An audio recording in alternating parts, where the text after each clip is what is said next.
Mais au fait, où va notre argent?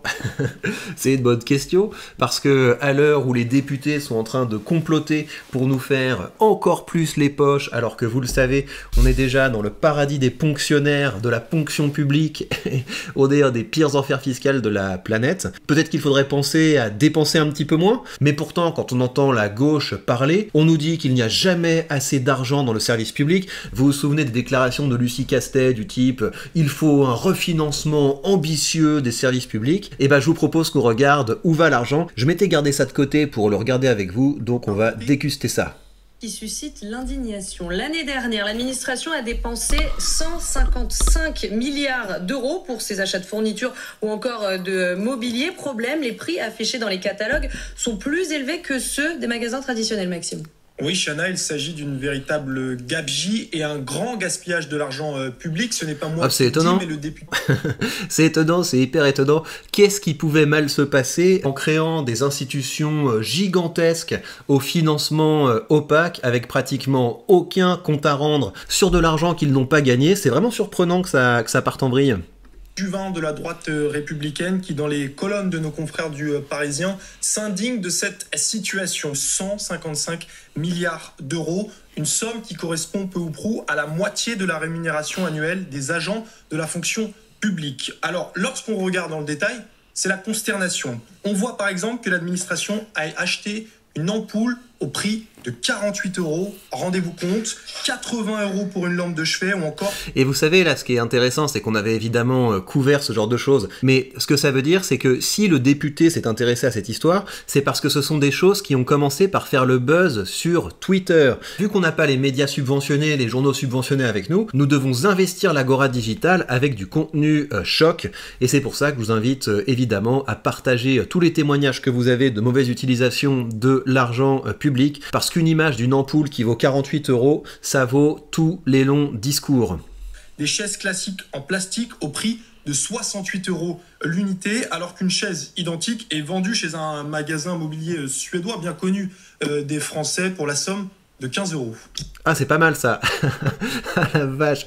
Mais vous vous rendez compte à quel point ces gens se moquent de notre argent? Et puis derrière ça, vous pouvez imaginer qu'il y a des mauvaises pratiques et du copinage. De ce que j'en ai compris, la manière dont ça fonctionne, c'est que pour remporter l'appel d'offres, vous avez l'élu, le responsable, le fonctionnaire qui dit à ses petits copains « Regardez, je vous explique comment ça marche. Vous nous présentez pour l'appel d'offres 3 produits phares avec un tarif qui est en dessous de la concurrence et une fois que vous avez le marché, faites-vous plaisir. L'argent des Français, on peut le cramer pour récompenser ces magnifiques partenariats publics-privés. Après, je suis même pas certain que les fournisseurs ce soit tout à fait privés, ils doivent avoir des espèces de statuts de quasi-fonctionnaires, enfin en tout cas c'est vraiment n'importe quoi. C'est hallucinant, Maxime, mais comment c'est possible? Eh bien, c'est la question qu'on se pose lorsqu'on voit ces prix exorbitants, absolument ubuesques. Ce qu'il faut comprendre, c'est que pour faire ces achats, la puissance publique est obligée de passer des appels d'offres. C'est une obligation qui est encadrée par le Code des marchés publics et c'est pour éviter toute corruption. Ça marche bien le Code des marchés publics. J'imagine qu'ils ont dépensé beaucoup d'argent, qu'ils ont fait beaucoup de colloques, qu'ils ont fait beaucoup de groupes d'études pour nous développer ce magnifique code. C'est génial. Problème, c'est que la procédure est extrêmement lourde et elle évince de facto les petites structures. Et donc, ce sont les grandes entreprises qui arrivent avec des catalogues de produits bien rodés, qui répondent à tous les critères du marché public et qui sont donc en situation de quasi-monopole et qui pratiquent des prix très élevés. L'État n'ayant pas d'autre alternative, il doit effectuer des achats groupés et il est donc obligé de payer plein pot. Et cette facture, dans le contexte actuel où l'État essaye désespérément de faire des économies, forcément ça passe mal. Mais oui, alors où l'État cherche à faire 60 milliards d'euros d'économies, où les propositions sur les taxes pour venir taper dans le portefeuille des Français se multiplient, la pilule a effectivement du mal à passer. Il y a certains députés du Rassemblement national qui souhaitent même ouvrir une commission d'enquête sur le sujet. L'INSEE estimait en 2023 qu'une meilleure gestion des achats de ces fournitures pouvait rapporter près de 5 milliards d'euros. Moi, ce qui me gêne avec les trucs du type commission d'enquête, donc ok, c'est bien, ça permet de faire émerger les choses, mais il faut arrêter de croire qu'on va gagner, qu'on va pouvoir gratter un peu d'argent en améliorant l'efficacité du secteur public. À chaque fois qu'on lance des projets d'amélioration du service public, on se retrouve avec des nouveaux fonctionnaires chargés de l'amélioration du service public, alors qu'on sait très bien ce qu'il faut faire. Il faut couper massivement là-dedans, il faut enlever massivement des postes de fonctionnaires et se fixer un objectif en termes de pourcentage de réduction du nombre de fonctionnaires par an, je pense que ce serait un objectif raisonnable. Et je le précise encore une fois, quand je dis ça, je n'ai aucun problème avec les personnes. Il y a d'excellents médecins en France, il y a d'excellents professeurs en France, il y a d'excellents policiers en France, il n'y a absolument aucun problème. Mais ce statut d'employé d'État, c'est quelque chose qui coûte très cher, qui rend les choses inefficaces, parce que qui dit employé d'État dit énorme structure de contrôle payée par nos impôts, alors qu'il faudrait avoir des structures qui sont beaucoup plus agiles et donc beaucoup plus rentables. À l'État, ils sont donc là, les fameux 5 milliards d'euros d'État que Laurent Saint-Martin, le ministre du budget, cherche partout. En réalité, Chana, ce fiasco traduit une nouvelle fois qu'en France, lorsqu'il s'agit de taxer, d'inventer des nouvelles taxes, là, on ne manque pas d'inventivité. On a eu la semaine dernière le concours Lépine de la taxe. En revanche, lorsqu'il faut venir sabrer et couper dans les dépenses publiques, là, il n'y a plus grand monde, mais l'État devrait bien garder en tête et avoir dans sa boussole le principe cardinal, c'est que l'argent qui est gaspillé et dilapidé. Je trouve qu'il est plein de bons sentiments ce garçon, mais en termes d'éloquence, il y a encore une marge de progression. Il faut lui donner des éléments de langage. Un slogan très simple pour nous rassembler. En matière d'impôts et de taxes, seules les baisses sont acceptables. En tout cas, c'est bien que ce genre de choses commence à monter, donc n'hésitez pas, continuez à faire un maximum de bruit.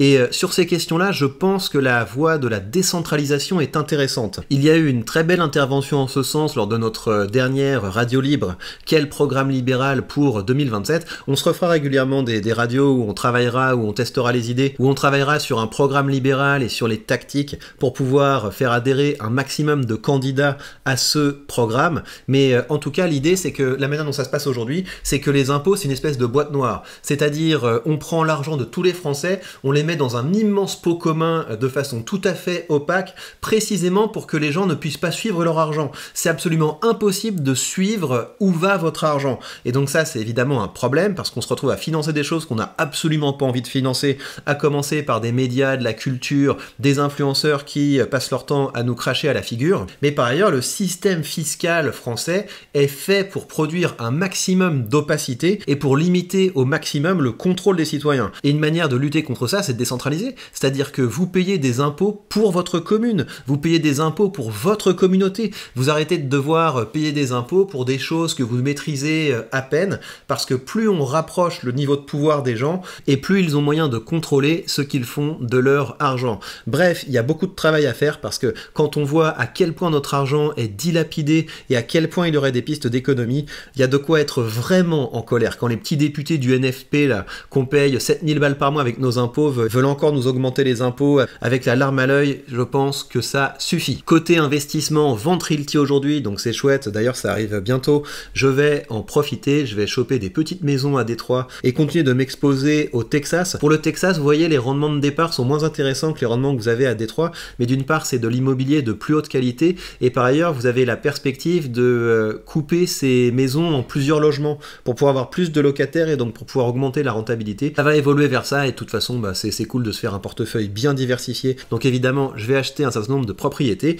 et puis par ailleurs, si ça vous dit, vous, de commencer à dire les termes, de le faire bien, de le faire avec une stratégie de contenu efficace, je vous invite à rejoindre ma toute dernière formation au prix de lancement. Rhétorique de combat, propulse ton contenu, monétise tes opinions et change les règles du jeu. Et dans cette formation, enfin vous irez lire le descriptif, hein, c'est le premier lien que vous avez dans cette vidéo. Je partage avec vous les techniques pour pouvoir créer rapidement du contenu politique ultra rentable et faire d'une pierre deux coups. Premièrement, vous commencez à défendre vos intérêts et donc vous contribuez à créer un écosystème plus favorable à la réussite, plus favorable aux créateurs de valeur. Donc ça, c'est le premier bénéfice positif, qui est un bénéfice à moyen terme, mais sinon à très court terme, je vous montre comment rendre votre contenu politique rentable, parce que c'est ça la plus belle opportunité de notre époque. On peut aujourd'hui être payé pour dire les termes, et je trouve que cette image est tout à fait frappante. Là, c'est avant que je commence à appliquer la rhétorique politique de combat, et ça, c'est quand j'ai commencé à le faire. Donc arrêtez de vous prendre des vents, en fait. Si vous créez du contenu, autant faire ce qui marche, et dans cette formation, je vous montre comment ça marche. Donc profitez du tarif de lancement, vous serez servi pour votre argent. Et bien voilà, chers amis, prenez bien soin de vous et à très vite.